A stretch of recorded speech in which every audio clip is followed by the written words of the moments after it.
सुमित्रा के सबसे छोटे बेटे अनुज की शादी फिक्स हो जाती है कोमल नाम की लड़की से।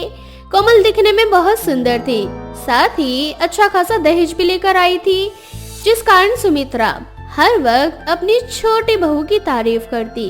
ऐसे ही एक दिन सुमित्रा अपनी बड़ी बहू शिल्पा से कहती है, अरे शिल्पा, जल्दी से घर का काम कर ले। शाम को ना तेरी सबसे छोटी देवरानी कोमल के लिए ना हार लेना है और ना सारा जेवर लेना है, तो जरा मेरे साथ चल। ठीक है माँ, मैं चल दूंगी, लेकिन आप सिर्फ अपनी छोटी देवरानी को ही जेवर दिलवाओगे या हमें भी कुछ मिलेगा? आखिर शादी तो हमारे देवर की है, हम भी तो अच्छे लगने चाहिए ना। हाँ, तो जाकर अपने पति से मांगो या फिर अपने माँ बाप से मांगो।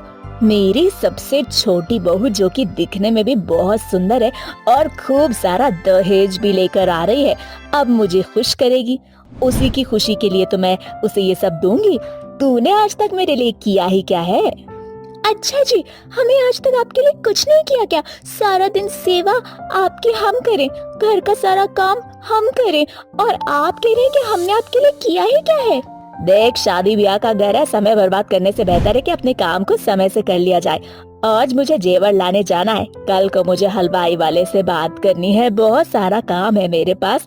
तुम दोनों कोई आर्टिफिशियल ज्वेलरी पहन लेना, दिखने में पता थोड़ी चलेगा कि असली है नकली। रहने दो माँ जी, इतना एहसान करने की जरूरत नहीं है। इतना तो हमारे माँ बाप ने हमें देकर ही भेजा है कि हमें किसी की शादी ब्याह में आर्टिफिशियल पहनने की जरूरत ना पड़े। अच्छा, अगर जरूरत नहीं है तो फिर मांग क्यों रही है? मैं तो कह रही हूँ कि तू जो तेरे माँ बाप ने दिया है वही पहन लेना। थोड़ी देर बाद दोनों सास बहू सोनार की दुकान पर जाकर सोने का हार खरीदने लगती है। तभी शिल्पा की नजर एक पायल के ऊपर जाती है। वो अपनी सास से धीरे से कहती है, माँ जी, ये पायल कितनी ज्यादा सुंदर लग रही है, मुझे बस एक पायल ही दिला दो और कुछ मत दिलाना। मेरे से ना बकवास करने की जरूरत नहीं है, और यहाँ पर अगर मेरी बेइज्जती हुई ना तेरी वजह से, तो मैं तुझे शादी में ही लेकर नहीं जाऊंगी। हर जगह मुंह उठाकर कुछ ना कुछ मांगना शुरू कर देती है। मैं यहाँ फिर से अपनी बहू के लिए सामान लेने आई हूँ, फालतू खर्चा नहीं करना मुझे। माँ जी, पायल दिला दोगी तो क्या ही चला जाएगा आपका? शिल्पा, मैंने तुझे क्या बोला? शांति से बैठी रह और मेरी मदद कर कोमल बहू के लिए जेवर पसंद करने में। तुझे बस इतने ही काम के लिए लेकर आई हूँ मैं यहाँ, बाकी तेरा कोई लेना देना नहीं है। और अगर मेरी मदद नहीं कर सकती तो तू यहाँ से जा सकती है, अकेले ही ले लूंगी मैं सब कुछ। बेचारे शिल्पा का मुंह बन जाता है। थोड़ी देर बाद दोनों घर आ जाती है। तभी सुमित्रा की दूसरे नंबर की बहू प्रीति अपनी सास से कहती है, माँ जी, आप घर पे नहीं थे ना, तो साड़ी वाला आया था, और आपको पता है इस बार ना बहुत अच्छे अच्छे कलेक्शन लेके आया था साड़ियों के। माँ जी, मुझे ना अपने लिए 4 से 5 साड़ियाँ तो पसंद आ गई, और दीदी के लिए 1 से 2 साड़ी।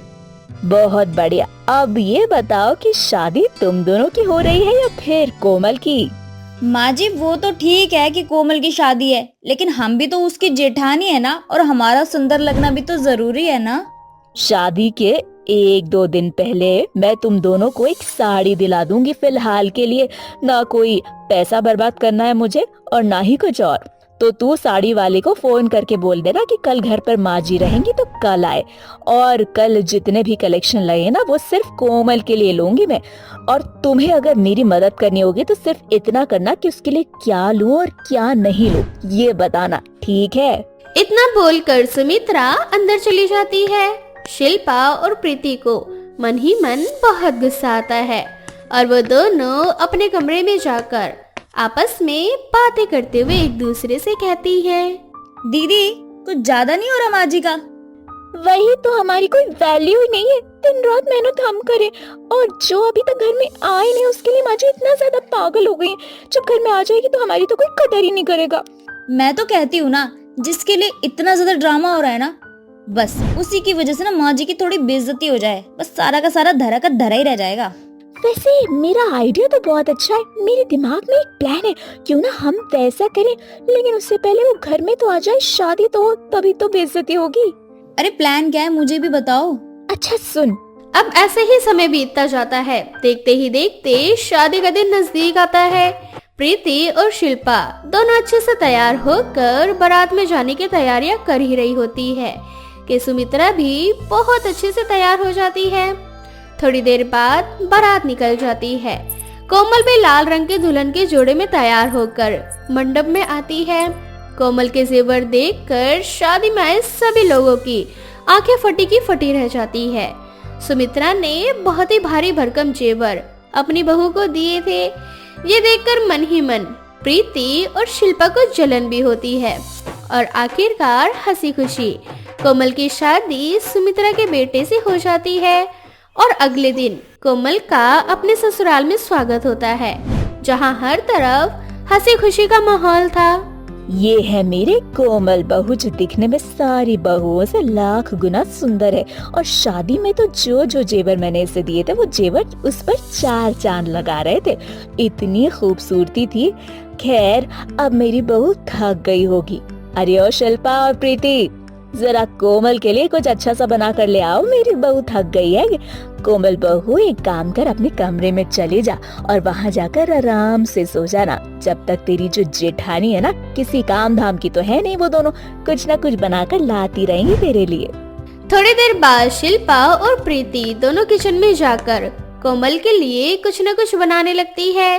दोनों को मन ही मन बहुत ही ज्यादा गुस्सा आ रहा था, लेकिन क्या कर सकती थी। दोनों चुपचाप कोमल के लिए खाना बनाने लगती है। थोड़ी देर बाद उसे खाना खाने के लिए देती हैं। खाना खाने के आधे घंटे बाद कोमल को बहुत जोर से लूज मोशन लग जाते हैं। वो बार बार शौचालय में जा रही होती है कि थोड़ी देर बाद सभी रिश्तेदार कोमल की मुंह दिखाई के लिए आते हैं, लेकिन कोमल की तबीयत खराब होने के कारण वो बाहर नहीं जा पा रही थी। ये देखकर सुमित्रा को गुस्सा आता है और वो कोमल से कहती है, ये सब क्या है कोमल? कब से तेरा इंतजार कर रहे हैं बाहर, और तू है कि अपने कमरे में बैठी हुई है? बाहर लोग बातें बना रहे, आखिर बात क्या है? आ क्यों नहीं रही बाहर? माँ जी, मुझे माफ करना, मैं बाहर नहीं जा सकती। आखिर क्यों नहीं आ जा सकती? हुआ क्या है? माँ जी, मेरी ना तबीयत बिल्कुल भी ठीक नहीं है। मुझे ना लूज मोशन हो गए हैं और बार बार मुझे हल्का होने के लिए शौचालय में जाना पड़ रहा है। सुमित्रा बिना कुछ कहे वहां से चली जाती है। थोड़ी देर बाद शिल्पा और प्रीति दोनों कोमल के पेट खराब होने को मजाक बनाने लगते हैं और अपने कमरे में बैठकर इसका आनंद लेती हैं कि तभी सुमित्रा वहां आ जाती है और सुमित्रा इनकी सारी बातें सुन लेती है और इन दोनों से कहती है, अच्छा, तो ये सब तुम दोनों का किया धरा है? बेशरम, इतनी भी शर्म नहीं आई तुम दोनों को ये सब करते हुए? इस कोमल ने तुम्हारा बिगाड़ा ही क्या था? अरे नाराजगी तो मुझसे थी तुम्हारी, मुझसे कर लेती, करना ही था तो। उस बेचारी ने तो आज तक तुम्हारे बारे में कुछ कहा नहीं। तुम्हें पता है तुम्हारी वजह से उसकी तबीयत कितनी ज्यादा खराब हो गई है? इतना बोलकर सुमित्रा कोमल की मुंह दिखाई कुछ दिन के लिए टाल देती है और डॉक्टर को बुलाकर कोमल को दवाई देती है। कुछ दिन बाद कोमल बिल्कुल ठीक हो जाती है और कहीं न कहीं शिल्पा और प्रीति को अपनी गलती का एहसास होने लगता है और वो दोनों कोमल से माफी मांगती हैं, जिसके बाद अब वो सभी हंसी खुशी अपने जीवन में आगे बढ़ती हैं। ये सब क्या है अर्जुन? तुम पहले से शादीशुदा हो और मेरे साथ इतना बड़ा धोखा? नहीं यार, तुम मुझे गलत समझ रही हो। ऐसा कुछ भी नहीं। मुझे बस इतना पता है कि तुमसे मैं बहुत प्यार करता हूँ और किसी भी हाल में तुमको खोना नहीं चाहता। लेकिन तुमने मुझे धोखा दिया है। फ्लैशबैक। रितिका और अर्जुन दोनों पति पत्नी थे। वो दोनों दिल्ली शहर में रहा करते थे। हाल ही में उन दोनों ने कोर्ट मैरिज की थी। सब कुछ अच्छे से चल रहा था। ऐसे ही एक दिन रितिका अर्जुन से कहती है, अर्जुन, कब मेरी बात अपनी माँ से करवाओगे? मैं तो कहती हूँ कि उनको भी यहाँ बुला लेते हैं, वो भी हमारे साथ ही रहेंगी। अरे रितिका, तुमको पता है ना, हम दोनों ने माँ जी की मर्जी के खिलाफ जाकर शादी की है, तो वो अभी थोड़ा टाइम लेंगी हमारे रिश्ते को समझने में। हाँ, तभी तो बोल रही हूँ कि माँ को भी यहाँ बुला लेते हैं। अगर ऐसे ही हमसे दूर रहेंगी तो वो हमें कभी नहीं समझेंगी। जितना परिवार से दूर रहते हैं उतना ज्यादा दूरियां बढ़ती हैं। अरे तुम ना बिना बात के टेंशन ले रही हो, थोड़ा समय दो, सब ठीक होगा। ऐसे ही समय बीतता जाता है। एक दिन अर्जुन रितिका से कहता है, अरे रितिका, मुझे ना कुछ दिनों के लिए गांव जाना पड़ रहा है माँ के पास, और हाँ, तब तक तुमको यहाँ अकेले रहना पड़ेगा। अरे तो मैं भी चलती हूँ ना। अरे यार, मुझे ये इमरजेंसी में जाना पड़ रहा है और एक तुम हो कि जाने की जिद लगा रखी है। कहा है ना कि सही समय देखकर मैं खुद तुमको लेने आ जाऊंगा। अरे ना जाने कब तुम्हारा सही समय आएगा। ये सोचते सोचते 1 साल होने वाला है, लेकिन तुम्हारा सही समय अब तक नहीं आया। अब जा रहा हूँ और जाते जाते बहस करके मूड मत खराब करो मेरा। रितिका कुछ नहीं कहती और अर्जुन गांव के लिए रवाना हो जाता है। देखते ही देखते अर्जुन गांव में 1 महीना रुक जाता है। 1 महीने बाद अर्जुन शहर वापस आता है, जिसके बाद रितिका उससे बहुत नाराज होती है, लेकिन अर्जुन उसे किसी तरह से मना लेता है। ऐसे ही एक दिन अर्जुन बाथरूम में होता है। अचानक उसका फोन बजने लगता है। रितिका देखती है कि उसका माँ का फोन है। ये देख रितिका उसका फोन उठा लेती है। अरे अर्जुन, देख तेरे जाने के बाद ना तेरी पत्नी का रो रो कर बुरा हाल है। जरा इसे समझा कि तू शहर में कमाने के लिए गया है और हर महीने से मिलने के लिए तो आता ही है। लेकिन अर्जुन की पत्नी तो मैं हूँ और अर्जुन के साथ मैं रहती हूँ शहर में, फिर गांव में कौन है? मैं पूछती हूँ कि तुम कौन हो जो मेरे बेटे के साथ शहर में हो? मेरी बहू मेरे साथ यहाँ गाँव में है। तभी अर्जुन बाहर आ जाता है और रितिका के हाथ से फोन छीन लेता है। Flashback out. देखो, मैं तुमसे बहुत प्यार करता हूँ और तुम्हें खोना नहीं चाहता किसी भी कीमत पर। अगर तुम चाहते हो कि मैं तुम्हारे साथ रहूं या फिर तुम्हारे खिलाफ कोई भी एक्शन ना लूं, तो तुम मुझे गांव लेकर चलो अभी और इसी वक्त। अर्जुन को ना चाहते हुए भी रितिका को गांव ले जाना पड़ता है। रितिका देखती है कि गांव में अर्जुन की माँ और अर्जुन की पहली पत्नी मंजू भी वहाँ मौजूद थी। अर्जुन अपनी गलती मानकर सबको सारी बात बताता है। ये सब सुनने के बाद रितिका अर्जुन से कहती है, ऐसा है कि अब हम शहर नहीं जाएंगे, मंजू और माँ के साथ हम भी यहीं रहेंगे। तुम्हें जो करना था, जितना करना था तुमने कर लिया। तुमने मुझे भी धोखे में रखा और मंजू को भी धोखे में रखा। तुम हम दोनों के सुहाग हो, इसलिए हम तुम्हें कुछ नहीं कह रहे। भलाई इसी में है, शांति से यहाँ रहो। अब ऐसे ही समय बीतता जाता है। कुछ दिनों तक सब कुछ अच्छे से चल रहा था। अर्जुन को बराबरी से रितिका और मंजू दोनों का प्यार देना पड़ रहा था और कहीं ना कहीं अर्जुन को मंजू से नफरत होने लग रही थी। ऐसे ही एक दिन मंजू अर्जुन के लिए खाना बनाकर ले जाती है। अर्जुन गुस्से में मंजू से कहता है, ये क्या गवार वाला खाना लेकर आ गई हो तुम? खाना बनाने का तरीका नहीं है क्या तुम्हें? पता नहीं कौन सा मनहूस दिन था जिस दिन मेरी माँ ने तुमसे मेरी शादी करवा दी। तुम तो मुझे पहले से ही पसंद नहीं थी। घर में जो होगा वही तो बनाऊंगी ना। देखो, मुझसे बहस करने की जरूरत नहीं है। तभी वहाँ रितिका आ जाती है और रितिका अर्जुन से कहती है, अरे अर्जुन, बात करने का तरीका भूल गए हो क्या? क्या बुराई है इस खाने में? मैं भी तो देखूं। अरे वाह, दाल चावल और चोखा, यूपी बिहार साइड का फेमस खाना है ये, और तुम फिर भी नखरे दिखा रहे हो। अरे मुझे ना ये सब बिल्कुल भी पसंद नहीं है। एक काम करो, जेब में अगर पैसे हैं तो बाहर जाओ और जो दिल करता हो वो खा लेना। मंजू, एक काम करो, इस खाने को मेरे कमरे में ले आओ, वहीं बैठकर हम दोनों साथ में खाएंगे। मेरी सौतन कितनी अच्छी है, पति से ज्यादा तो मुझे मेरी सौतन समझती है। क्या सोचने लगी? चलो अब। रितिका और मंजू दोनों साथ में बैठकर खाना खाते हैं। ऐसे ही समय बीतता जाता है। रितिका और मंजू दोनों में धीरे धीरे दोस्ती हो जाती है। अब दोनों एक साथ मिलकर घर का हर काम किया करते, साथ में एक दूसरे का साथ बहुत ज्यादा समय बिताने लगते। ये देखकर अर्जुन को बहुत गुस्सा आ रहा था, क्योंकि रितिका हर तरह से मंजू को सपोर्ट कर रही थी। ये सब देखकर अर्जुन ठान लेता है कि वो अब मंजू को रास्ते से हटा कर रहेगा। ऐसे ही एक दिन अर्जुन अपने कमरे में बैठकर मंजू को रास्ते से हटाने का योजना बना रहा था और एक दिन अर्जुन मंजू से कहता है, अरे मंजू, मैं क्या कह रहा था, जब से आया हूँ तब से मैं तुम्हें कहीं घुमाने के लिए नहीं लेकर गया। हर समय रितिका को ही कहीं ना कहीं लेकर जाता हूँ। मैं सोच रहा था कि आज तुम्हें अपने साथ कहीं लेकर जाऊं। तुम एक काम करो, अच्छे से तैयार होकर आओ, फिर हम दोनों साथ में कहीं जाएंगे। ये देखकर मंजू और रितिका दोनों बहुत खुश होते हैं। रितिका खुद मंजू को तैयार करती है। थोड़ी देर बाद मंजू और अर्जुन दोनों अपनी कार में बैठकर निकल जाते हैं। अर्जुन मंजू को बहुत देर तक ले जाता है। ऐसे हम कहाँ जा रहे हैं? मैं तुम्हें इस दुनिया से हमेशा हमेशा के लिए दूर भेजने के लिए लेकर आया था। मेरी और रितिका की शादीशुदा जिंदगी को खराब करने का ठेका ले रखा है तुमने, इसलिए अब मैं तुम्हें भगवान के पास पहुंचाने का ठेका लेकर आया हूँ। अर्जुन गाड़ी को एक सुनसान जगह पर रोकता है। मंजू को बाहर निकालकर गाड़ी से खींचकर 2-3 थप्पड़ भी मारने लगता है और एक तेज धार चाकू निकालकर मंजू को मारने की कोशिश करता है। लेकिन तभी वहाँ रितिका की माँ आ जाती है और अर्जुन को समझ में नहीं आता कि रितिका की माँ यहाँ आखिर आई कैसे। फ्लैशबैक। रितिका मंजू को तैयार करने के लिए कमरे में ले जाती है। तभी अर्जुन अपने कमरे में जाकर बड़ा ही खुश होता है और खुद से कहता है, आज तो मंजू का काम तमाम करके ही रहूंगा। होले तुझे जितना तैयार होना है। सच धज के तुझे भगवान के पास ना पहुंचाया तो मेरा नाम बदल देना।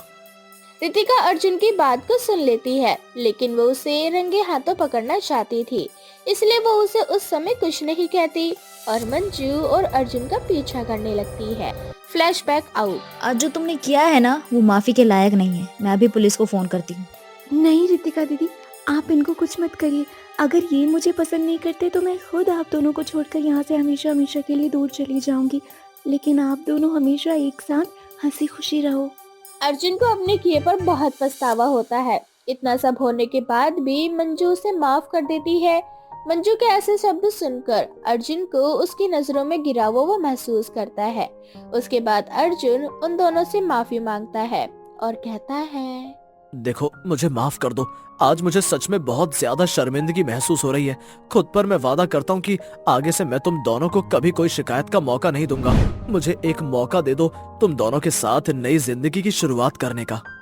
इस तरह से मंजू और रितिका दोनों अर्जुन को माफ कर देती हैं, जिसके बाद वो तीनों एक नई जिंदगी की शुरुआत करते हैं और अपने जीवन में हंसी खुशी आगे बढ़ते हैं।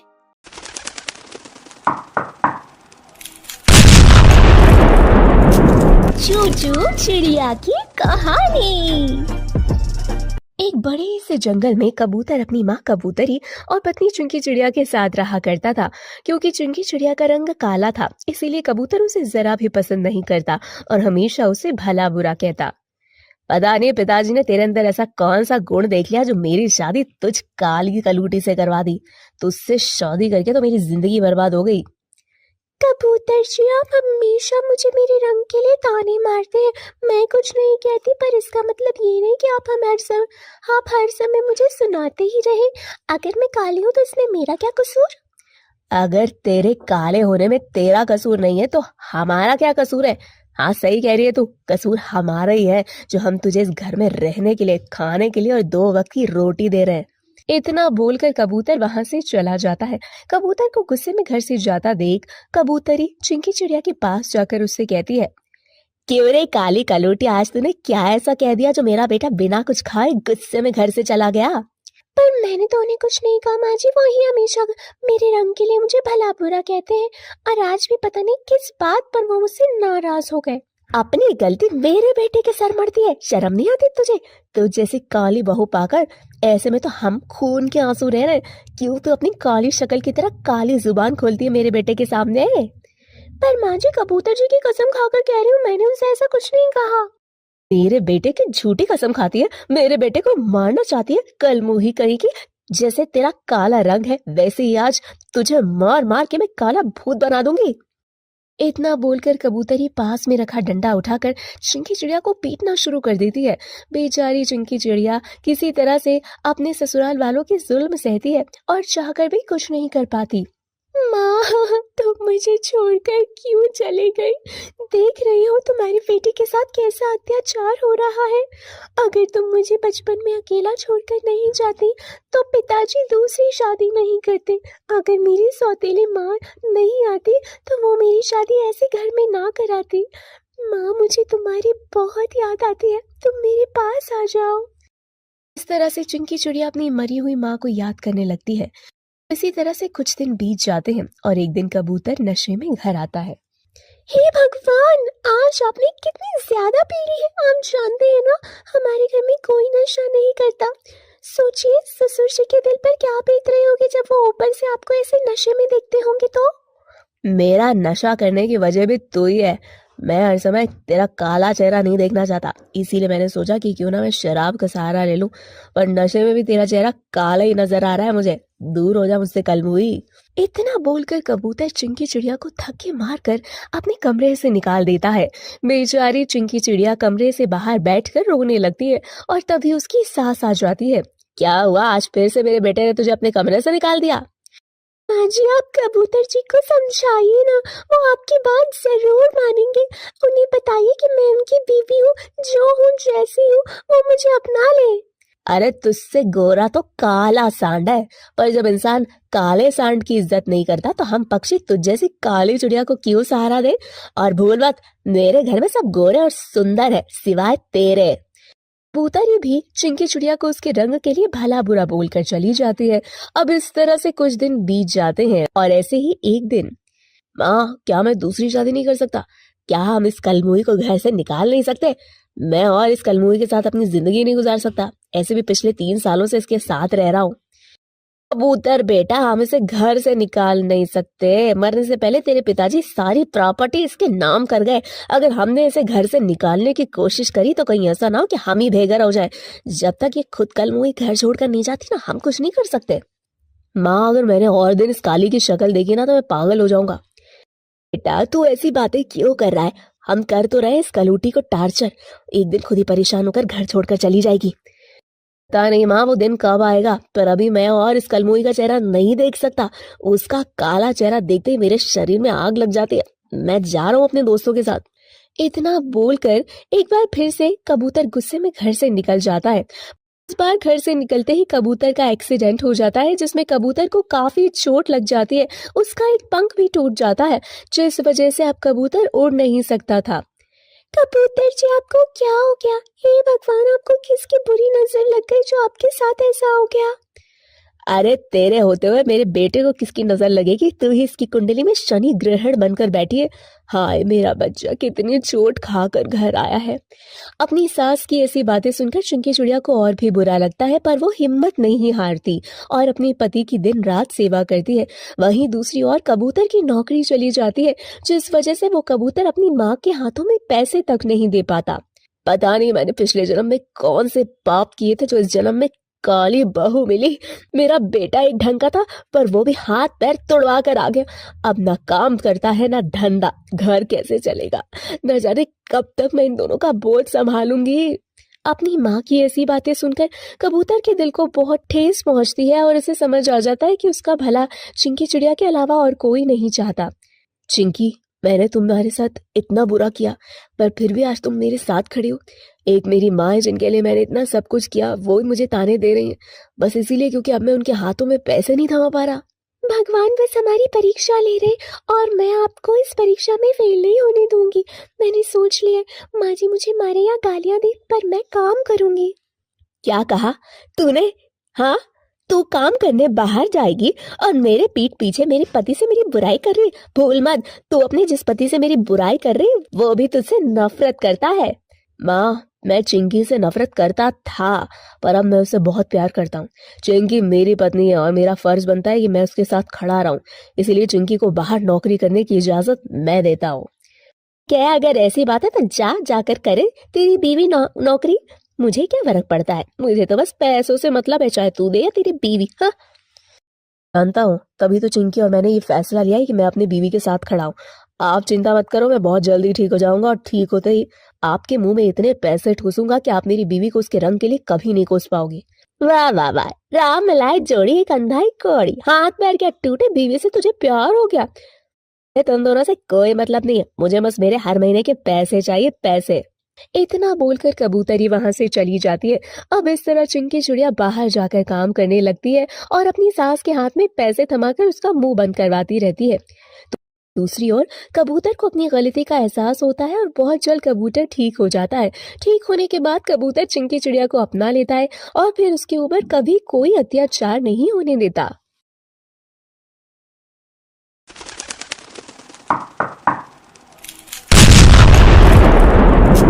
चूचू चिड़िया की कहानी। एक बड़े से जंगल में कबूतर अपनी माँ कबूतरी और पत्नी चिंकी चिड़िया के साथ रहा करता था। क्योंकि चिंकी चिड़िया का रंग काला था, इसीलिए कबूतर उसे जरा भी पसंद नहीं करता और हमेशा उसे भला बुरा कहता। पता नहीं पिताजी ने तेरे अंदर ऐसा कौन सा गुण देख लिया जो मेरी शादी तुझ काली कलूटी